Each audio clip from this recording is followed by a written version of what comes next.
Oke, selamat pagi. Assalamualaikum warahmatullahi wabarakatuh.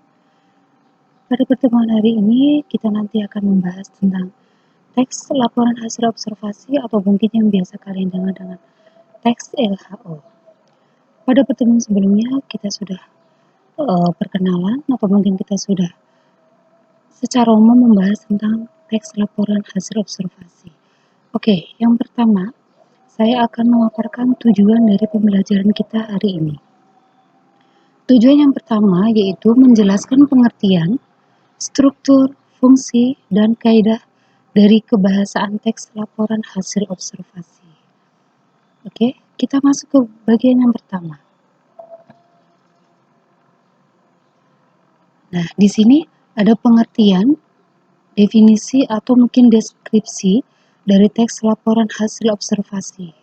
Nah, teks laporan hasil observasi adalah teks yang menjelaskan informasi mengenai sesuatu, baik itu hewan, tumbuhan, fenomena sosial, atau mungkin bahkan tentang klasifikasi kelas dan subkelas yang ada di dalamnya berdasarkan hasil dari observasi kalian lakukan. Untuk berikutnya, kita masuk ke bagian dari struktur teks laporan hasil observasi. Di teks laporan hasil observasi itu ada 3 bagian atau 3 struktur yang membangun dari teks tersebut. Yang pertama, bagian dari pernyataan umum atau klasifikasi. Nah, di sini berisi tentang informasi dasar. Nah, informasi dasar tentang objek apa yang nanti akan kalian observasi atau teliti. Nah, di sini nanti masih bersifat umum sebagai pendahuluan atau sebelum kita membedah lebih implisit atau lebih jelas. Yang kedua, kita nanti akan masuk ke bagian anggota atau aspek yang dilaporkan. Nah, setelah kita menjabarkan dalam sudut pandang yang masih general atau umum, nah hasil penelitian kita harus kita jelaskan lebih detail bagian-bagian apa serta objek apa yang terkait dalam observasi tersebut. Juga bagaimana hasil validnya. Nah, pada bagian ini menjelaskan tentang detail bagaimana jalannya penelitian. Dalam menganalisis struktur teks laporan, struktur dari teks ini ditulis dengan pernyataan umum atau klasifikasi anggota atau aspek yang dilaporkan.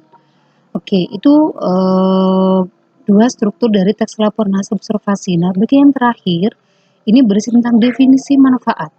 Nah, di sini berisi definisi manfaat berisi tentang teks yang menjelaskan manfaat dari disajikannya teks tersebut. Nah, di sini biasanya juga berisi tentang kesimpulan hasil akhir dari apa yang sudah kalian observasi atau kalian teliti.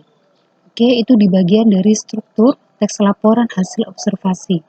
Untuk bagian berikutnya kita masuk ke aspek kebahasaan dalam teks laporan hasil observasi. Oke, yang pertama itu ada bagian imbuhan atau afiksasi. Nah, biasanya dalam suatu teks laporan hasil observasi itu banyak sekali menggunakan afiksasi atau imbuhan. Nah, di sini afiksasi dibagi ada 2, ada prefiks dan ada sufiks. Prefiks itu awalan, imbuhan yang berada di awal kata, dan sufiks itu awalan yang berada di akhir kata. Oke, yang bagian kedua adanya konjungsi. Nah, di sini biasanya konjungsi yang digunakan itu banyak sekali. Di sini ada contoh dan, tetapi, dan sebagainya. Nah, jadi biasanya dari teks-teks sebelumnya itu banyak sekali penggunaan konjungsi karena fungsi dari konjungsi itu untuk menghubungkan, ya. Oke, kita masuk ke bagian yang ketiga, kalimat-kalimat simpleks dan kalimat kompleks. Nah, di sini kalimat simpleks adalah kalimat yang terdiri dari satu verba atau satu kata kerja dalam satu kalimat. Nah, di sini juga ada kalimat kompleks. Kalau kalimat kompleks itu berarti kalimat yang lebih dari satu kata kerja ataupun verba dalam satu kalimat. Oke, yang terakhir di sini adanya persamaan kata atau sinonim dan antonim. Nah, kita masuk ke bagian yang terakhir. Nah, di sini ada setelah kita mempelajari struktur, terus aspek kebahasaan, definisi, kita masuk ke fungsi. Fungsi dari teks LHO yang pertama itu melaporkan tanggung jawab. Jadi setelah kita melakukan hasil penelitian, kita melakukan sebuah penulisan, nah kita langsung masuk ke bagian fungsi. Di sini melaporkan tanggung jawab sebuah tugas dan kegiatan pengamatan. Yang kedua, menjelaskan dasar penyusunan kebijaksanaan, keputusan dan atau pemecahan masalah dalam pengamatan. Di sini sarana untuk pendokumentasian. Jadi karena teks LA itu bersifat objektif, nah, jadi di situ harus ada data ataupun bukti. Jadi untuk pendokumentasian nanti bisa dimasukkan di bagian dari lampiran. Oke, kita masuk ke bagian yang terakhir sebagai sumber informasi terpercaya. Nah, kita kembali lagi karena tadi teks LA itu bersifat objektif. Ya, jadi harus berisi data ataupun data.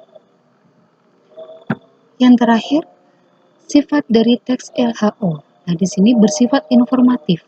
Bersifat informatif berarti di sini dari teks tersebut menyajikan sebanyak mungkin informasi-informasi penting. Ya, jadi teks LHO itu berisi tentang informasi-informasi yang penting dan akurat.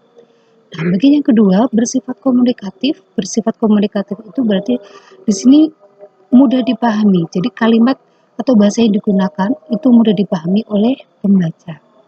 Bagian yang ketiga bersifat objektif. Nah, di sini bersifat objektif karena teks LA itu hasil dari pengamatan harus berisi tentang data ataupun bukti nyata. Oke, itu mungkin yang bisa saya sampaikan di pertemuan hari ini. Semoga bermanfaat dan terima kasih. Assalamualaikum warahmatullahi wabarakatuh.